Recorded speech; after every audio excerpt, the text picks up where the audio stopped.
Pandol Correa guys, nagbayanihan me. Inubanan sa buotang kapitan.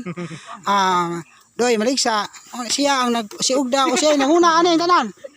Og si Kagawad maligsa og asa man to si Kagawad agor adira ngit-ngit og si Kagawad malayaw nabaylo ni sila. Kanang kabla gamay kutin. Ayaw katuo guys ay kanang mga istorya puro nagamagama walay katuhan.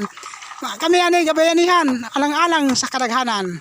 Ano amo kining gisakay ni aning kaya amo ning pagamiton amo ikuraw atong garden namo ba para di na may mamalit og sudan kaya na may tinanom